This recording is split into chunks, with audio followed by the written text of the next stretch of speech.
everybody. So this weekend, John is actually in New York. He's at a wedding and he is not home. And so I'm going to do the vlog by myself, and he doesn't know I'm doing this because I didn't tell him, and I think he forgot about it in the shuffle to get out of town. So he'll probably come back and tell everyone that I'm wrong and that this was a terrible idea. And you guys will just have to deal with seeing only me this weekend. So I'm going to try to answer some questions for you anyway, and I picked ones that I feel pretty confident about, so I don't think we need to worry too much that John's going to come in and tell me all my mechanics are wrong. So let me go ahead and just jump right into them. I've got 3 today. The first one is a person who wrote in and said, I'm curious how you would handle working the crowd rules in your games. In general, the rules for that lack in comparison to the social combat rules from Exalted or D20's attitudes. I don't really know how to use this stuff in Scion. Do you have any ideas? And first of all, I'm not going to lie, I actually really hate social combat. And I don't even play Exalted much, but that system makes me cranky. And it's not because it's a bad system. It has a good idea behind it that is, not every player is good at playing social stats. And social combat allows you to get the benefit of your stat that you paid for with XP on your sheet and that you're supposed to be good at, without necessarily having to be the best role player of charisma in the world. Because, not every person who buys 8 dots of charisma has a lot of charisma in real life, and they shouldn't be penalized for that. So social combat gets around that problem pretty easily. But the problem for me is that it also reduces down some of the most interesting parts of the games, which are your social interactions, your political conversations, down to just, well, I'm going to roll some dice, and then I won, so he does what I want. And that's not a lot of fun for me, and it's never something that we really enjoy doing. So social combat is definitely not a thing that we would want to port over to Scion. And I know a lot of people do enjoy it in Exalted, so if you do, I think you could probably apply it to Scion without too much difficulty, but I don't have any good suggestions for you, just because it's an idea that it really doesn't resonate with us at all. So, but working the crowd in Scion is actually really, really easy. It actually doesn't have a separate system because it doesn't really need one. And basically, working the crowd is just, you get to make a social roll. Like, you don't even need an extra social combat system for that. If you are just trying to work the crowd in general, like you're giving a big speech to a crowd of people and you want to see if they respond to it, your storyteller should pretty much just, at some point appropriately in the speech, give you a charisma roll to make or give you a manipulation roll to make. And depending on how many successes you get, that should give you an idea of what the crowd is doing. So if you were going to make a speech about, trying to impassion the people about your new political idea, and you rolled a charisma roll of like 25, which is ridiculously high and no human could possibly resist it, they're going to go nuts. They're going to riot. They're going to do everything that, they can to support that idea. They're going to love you. You don't need some kind of different thing to work the crowd. All you need is a single social roll. And, obviously, if you want to give an actual speech, you're going to get stunt dice. It's a lot better to just say, it's a lot better to actually do the scene instead of just saying, well, I want them to do X. I'm going to tell them this general idea and I'm going to roll my roll. You can do that. It's not going to be as exciting. You won't get stunt dice. But, if you want to just speed through it, I know I sometimes do that if they're doing like a million things with a whole bunch of mortals and they're just like, I can't make a speech for everything. That's fine. But yeah, you don't really need a lot of extra for working the crowd. If you just saw my door open creepily behind me, that was actually one of the cats just came in. It was not ghosts. So don't panic. There's nothing creepy in my house. At least I hope not, because John is not here. So yeah, there's really not a lot that you need to do with extra working the crowd. If you want to actually use a power that affects multiple people, those powers always say how they affect multiple people, how many people you can affect, what they do. So you don't really need an extra system there. It's already built into those knacks and boons. And if you're not using a power and you're just kind of exerting your personality on people, it's just pretty much a single roll or a series of rolls depending on what you're doing, and a storyteller should be able to roll with that pretty easily. So I don't think there's any need for an extra system there. So to move on, gosh, I go a lot more efficiently when John is not here.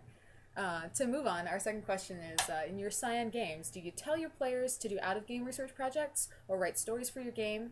Do you have a player who plays an Aztec have to read up on all their myths, or does the group have some downtime to deal with stuff? Do they have to write stories about what they're doing? And how do you reward ones who do, or do you punish ones who don't? And actually, no, we never require any of that stuff. We love it when a player does it because it's really cool for us. It tells us more about what they're thinking for their story and how they're engaged and what they're interested in. But if they're not into it, then they don't need to do it.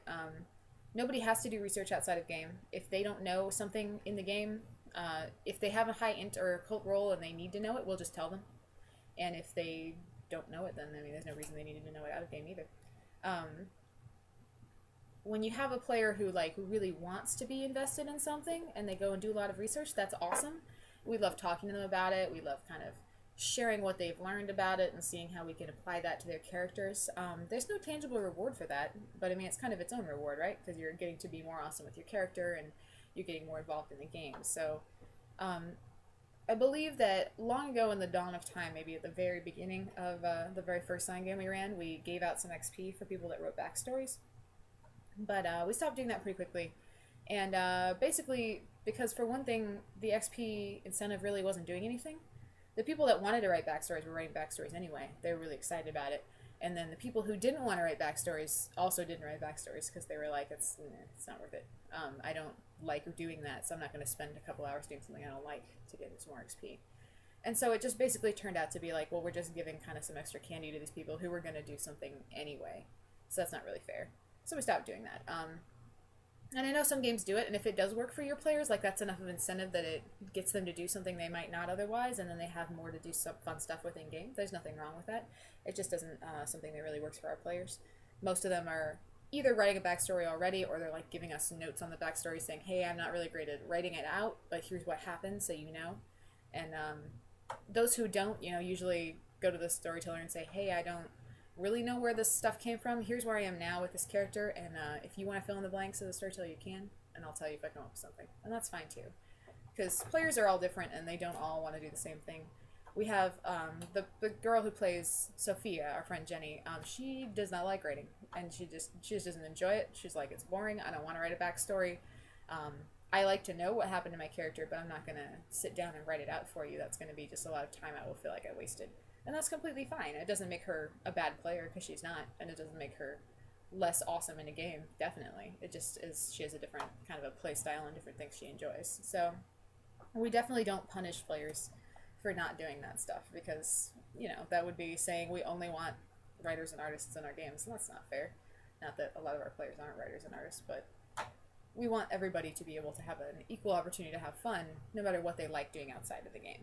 So it's always, if you think that you're giving people incentives is doing a good thing and you're getting more out of it, then totally keep doing it. But if you feel like some people are disenfranchised, like they're not getting anything out of it, or they're feeling like it's unfair, or they're being forced to do stuff that they don't like and they constantly complain, you might want to relook at how you work that, because you never want to punish a player because he's in your game. That's never fun for him. You want it to be a fun experience for him, and if something is just not fun consistently and you keep making him do it, it's probably not going to be a good fit game for him. So keep an eye on that. Alrighty. And we also do, at least for our games, if people want a story about their character and they just don't like writing it, usually they'll just give us the general notes and then I'll write it for them later. And not everybody may want to do that, but if you have people who are like, I'd love to see it in a story format, but I really don't want to do it myself, you can always see if somebody else in the group wants to do that. If it's something they enjoy and they have the time to do, then that might just be a good solution to pass it to the person who does like doing it, and then don't worry about it for the people that don't. And that way you're still building a great story that everyone's involved in. It's just that you're splitting up the labor a little more in a way that makes more sense. And then our third question today is kind of similar, actually. The question is, if a player takes a disadvantage at character creation, like blindness, and they keep it as part of their legend, what, if anything, would you give them in return for doing that? And I think the answer is props, pretty much. Like, we've had that. The most obvious example is Aurora, who came into the game blind and was blind the entire game, and never regained her sight for anything. Actually avoided it a few times. And we've also had people who come into the game like cripplingly mentally damaged, like Deirdre and Colin. Were never normal people, and they have a lot of social trouble because of that. Or who come into the game like ridiculously ugly and can't interact in society. We've got a couple. The Set brothers in our Eastern Promises game right now are like that. People just run away from them when they show up. But disadvantages are part of building an interesting character, and they're not adding something to the game that wouldn't be there otherwise. Like, it's not like being blind is the only thing that's making your character interesting or fun. It's not the only reason we want that character in the game. So there's really no reason for us to reward that any more than any other facet of the character that you created. If you make a character and it's got X, Y, and Z characteristics, there's no reason to really reward one or the other over them, because you're making those choices presumably because you want that to be what your character's about. You know, if you're making your character blind because you think it's a cool idea that she's going to be blind and she's going to do some cool stuff because of that, or she's going to have some cool imagery because of that, that should be why you made her blind. If you're just making her blind because you want some kind of an XP kickback, that's not a good reason to do that. And we're not going to do it for you. We have occasionally, we do like to keep an eye out inside the game itself for times when, once in a while, even the weirdest disadvantages often have an upside, surprisingly. For Aurora, it was always, if people used powers that blinded other people, you know, she was automatically immune, so she didn't get their extra penalties. And sometimes she had a little extra resistance against, like, say, appearance-based powers. It wasn't all the time, but once in a while, we'd be like, you know what, this is a situation where it makes sense that it wouldn't really bother her any because she can't see anyway. So we'll give her a little pass. She'll get an easier difficulty on her roll, or she'll just be able to ignore this particular effect of the power. You don't want to do it too much because you don't want other players to feel like you're giving that player super special treatment because they took an extra disadvantage when they made their character. Because that's not fair, because you're looking at somebody who took a disadvantage that, you know, was probably a pain in the ass, but then they're getting a lot of special treatment for it, and the other players are going to end up feeling like, well, I have to always take disadvantages to my characters no matter what I want. Like, I always have to make somebody that's, you know, blind or deaf because otherwise I'm not going to get all this cool stuff that they're getting. And you don't want people to make characters that have disadvantages because they feel like they have to. You want them to do it because they think that's a cool character concept.